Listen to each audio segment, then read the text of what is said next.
given all the hype, I've been trying to think of a way of assessing AI companies as opposed to the last, say, 20, 25 years of tech companies.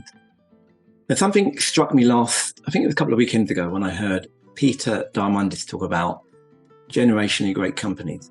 And his thesis was, it's very easy to create a good company, even a great company, but to create a generationally great company, as you would say, you kind of need the kind of mixture of being able to take the cost of supply and cost of demand down to near zero. That is at the marginal cost of supply and demand. So the thesis that I'm going to try and work through and obviously think through it on the fly here and try to explain it is what makes a great generationally great company and how do they do it? So if we take the kind of concept first and we have the thesis, which is if I generationally draw great companies, let's just say trend marginal costs of supply and demand to near zero. Near zero. Okay. Generationally great companies trend marginal costs of supply and demand to near zero. No spelling mistakes there. Okay. So here are the materials, which are very simple, my A and B and my basically 2x2 lines. So let's start with one here and let's move it over somewhere in the middle, which is roughly there, I think. And then let's do the same and turn it at right angles. So that means that will be zero. So that means you end up roughly there. Okay, so let's have a think. So we need one where we have the marginal cost of demand near zero. So let's take that one. Let's take the B and we call that, let's just say near zero marginal cost of demand. Cool. And that will go somewhere up top. And that goes somewhere near there. Then if we've got near zero, then we've got, let's just do near zero marginal cost of supply here. The supply, and let's make sure we can see it clearly. Let's go for that. And that maybe should be also changed just to be extremely pedantic. And that should also change. So now we go for the other one, which means we go for the opposite. So this is, let's just say high cost. Let's just say high marginal cost of demand. And then you've got, let's just cowboy it. And then you've got high marginal cost of supply. Okay, so now we've got our basic diagram, or basic 2x2. So let's think, which businesses have a high cost of demand, a marginal cost of demand, and a high marginal cost of supply? So essentially, we're saying a business that every unit you sell, you have to pay for the supply of the unit, and you also have to pay to acquire the customer in some way, shape, or form, advertising maybe. So e-commerce is the one that really stands out to me as very clear. So we can use maybe a bigger letter here, and let's take here, and then we've got, I'd say e-commerce. Essentially, if you look at what's happened recently, I can barely say this word, it's cacopocalypse, basically apocalypse, but with cac at the front. And what we're saying is that for DTC brand, even though they can be still hugely successful and some profitable, it's very, very hard to get the cost of supply, the product they're selling, no matter whether it's aftershave or deodorant or clothes. It's very hard to get that down to near zero, or ethically at least. And secondly, obviously, the cost of acquisition of the clients, given that Google, Facebook are saturated, is very, very high. So I think e-commerce, something like maybe Allbirds or any e-commerce brand, because what happened to all the bed companies, could be something here. And then we say, okay, what business has let's take a near marginal cost of supply of zero, but a marginal cost of demand, which is non-zero. And so for this, I would say something like Visa is perhaps a bit left field, but let's look at Visa, which is a protocol business that I love. Visa essentially control, Visa and MasterCard, you could say, maybe Discovery, control the payment network. They would say they don't, and allegedly they don't, because they don't want to get sued. But essentially, they control who goes on the network and how much they pay. On average, I was a merchant at one point, pay in the UK probably about 150 to 200, but in the US it could be as high as 250, 300. Let's just average it out of 200 base points. So for every $100 that the retailer kind of merchant receives, they're going to pay $2 over to the payment network, the Visa or the MasterCard network.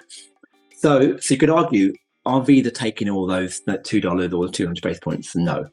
They're actually taking, last time I looked, it was 11.77 basis points, but I think it's gone up. But say it's 12 basis points flat plus 7 cents fee in terms of the number. So they're taking, say, 13, 14 basis points of the 200, and the rest of the economics goes to the payment network, the PSP, the gateway company, and also the issuer and the merchant acquirer. So in here you could say the near zero marginal cost of supply. Yes, it costs very little for the supply, but to obviously attract banks to them, they have to agree to pay them the net economics of the 200 less their fee, the 13, 14 basis points. So I would put Visa in this category. It might be debated, but essentially Visa have very little marginal cost of supply, which is credit or money payment, but they have high cost of getting the banks onto their system. Because you could argue that if someone lowballed it and it wasn't cartellian, which it isn't, because I'm not getting sued, then obviously the other person would lose out.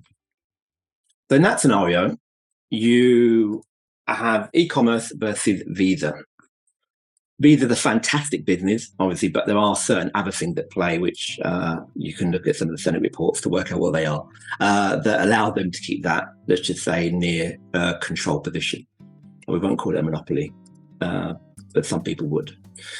So now let's look at a high marginal cost of supply, but a net zero marginal cost of demand. Now, another one of my favorite companies in terms of making is Amazon. They get berated, but essentially we've never had commerce so good in reality, even though we know that some of the practices aren't fantastic.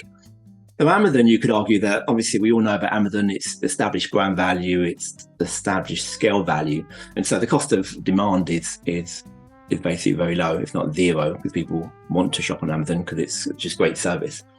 But the cost of supply, obviously they have to pay people to be on their network. They have to pay FBA people a certain percentage of the sales. Now they're still making money, but the Amazon.com part doesn't make a huge amount of money compared to AWS and advertising. So in reality, they do have to take care of their marginal cost of supply, and it's very important. Whereas on the demand side, it's obviously a bit of advertising and obviously brand name. But now to the real crux of this 2x2. And we look at who is in this box here. Who's in a box where they literally are able to acquire more demand for near zero and also able to acquire more supply. So here you have pretty much a social media company, or the platforms, and Google search is probably the best of this bunch. Then followed by, you could argue, let's just say Facebook. Let's just do smaller. Let's do 25. Facebook, this is not reference to their P&L, this is just reference to the fact that I don't know what I'm doing there. And Facebook, and let's just say LinkedIn. And so in reality, Google's able to take the cost of its supply, which is essentially our eyeballs, endless supply of eyeballs, given that we're clicking on everything, and the cost of demand, the demand is for the ad space, as in monetizing eyeballs for advertisers. So you can argue both of those are maintained at near zero. The cost of getting the eyeballs is taken care of by the platform by having us read blogs and news, etc. And the cost of the supply, as in advertisers, is also been pretty well managed by the ecosystem, keywords, etc., but also by the fact that they've got an extensive self-serve in that pretty much anybody who spends a day could learn how to advertise on Google half effectively, not brilliantly. That's why we have agencies, but well enough. And so it's to Google, let's just change that. It's to Google, you could say, is a dominant company because it's able to take the marginal cost of supply and demand to near zero. So if we circle back to AI now, which AI company is able to take the marginal cost of demand and supply down to near zero? So some would say Microsoft, but essentially if you think about Microsoft, the cost of chips isn't near zero, not if Jensen had his way, and NVIDIA, the cost of compute definitely isn't zero, because you could argue that they would be giving up something else, a client capacity, etc., in their Azure cloud. You could argue maybe on the Microsoft point, the cost of acquiring customers is lower because they've got fantastic distribution, installed distribution in the office and also outside the office, and obviously a great brand name. But it's very clear that whilst their CAC, their cost of acquisition, may be very, very, very low because of their installed base and distribution, their cost of goods sold, i.e. compute, definitely isn't zero, and it could be as high as 10-20% of the amount they charge when it fully works out and they bought all the chips, etc. So they have scale, but you could argue that if Microsoft are unable to basically have zero marginal cost of demand and zero marginal cost of supply, Google may have, but haven't yet really thought about the new AI construct, and definitely most of the startups we've seen so far will struggle. In reality, in the kind of last 10 years, you've had most of the software companies have been all CAC and no COGS, or cost of acquisition and no cost of goods sold, or very little marginal cost of goods sold. But the new AI world may have high CAC and high COGS, so all CAC and COGS. So there we have it. So that's a little diagram which explains, mostly for me, but I hope you enjoy it, explains how I think about AI companies that Google, Facebook, LinkedIn may be generationally companies that will never be recreated, no different from. It's very hard to recreate a standard oil once everybody's watching and working out whether you've got a monopoly. Whereas there will still be opportunities to create fantastic companies a la Amazon and Visa, but any AI company that has got a high marginal cost of supply, i.e. COGS, and high marginal cost of demand, i.e. CAC, to acquire customers, is probably not going to make it. So, on that note, I bid you goodbye.